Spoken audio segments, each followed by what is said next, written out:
ce ita ce shin akwai wasu ladubba da ake bukata mutum ya kiyaye ga wannan sallar ko kuma wannan ranar ta idi? To na farko dai ranar idi ana son mutum kafin ya fita karamar sallar da zamu yi insha Allah bana yanzu dinnan in Allah kai mu nan da kwanaki to ana son mutum ya ci abinci kafin ya tafi. Wannan shine sunna kamar yadda ya tabbata a cikin sunan Tirmidhi da makamantansa cewa manzon sama ya kasance kafin ya fita yakan ci abinci. Abincin nan kuma nasu irin nasu dabino.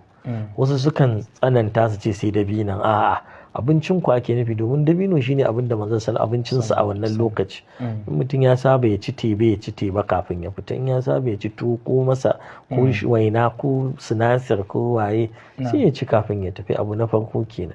Abu na biyu ana son mutum ya wanka sannan ya sa tufafi mai kyau sannan kuma ya tafi a kafa. In son samu ne masallacin idin bai da nisa ya tafi a kafa sannan ya tafi yana kabbarbari. Kabbarbarin na arwaito sigoginsa daga magabata sahabbai. Allahu akbar, Allahu akbar, la ilaha illallah, wallahu akbar, walillahi alhamd. Ya tafi masallacin idi har ya kai. In ya je ba a nafila da ya ji ya zauna ya ci gaba da waɗannan kabbarbarin.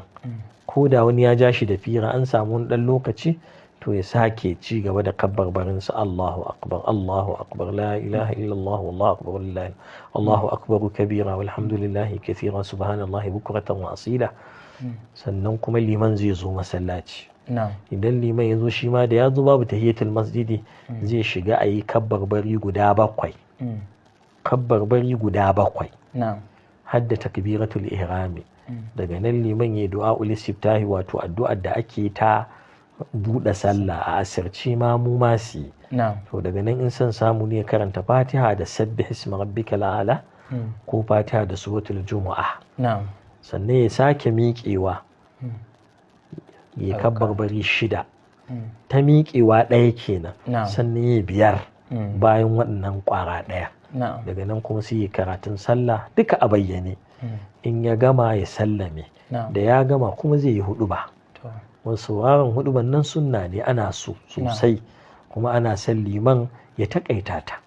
Ana son liman ya kalli halin da ake ciki wa mutane bayani gamsashi wanda zai sa mutane ya ƙara musu imani ya ƙara musu fahimtar yadda addininsu yake ya kuma ƙara musu taƙawa. To daga nan kuma sai a tashi bayan liman ya sallami jama'a wannan sallah ƙarama kenan sai a dawo gida kuma sai a ci gaba da abubuwa na nuna farin ciki da ziyarce-ziyarce da ciye-ciye da shaye-shaye na halal sannan kuma da taimakon 'yan uwa.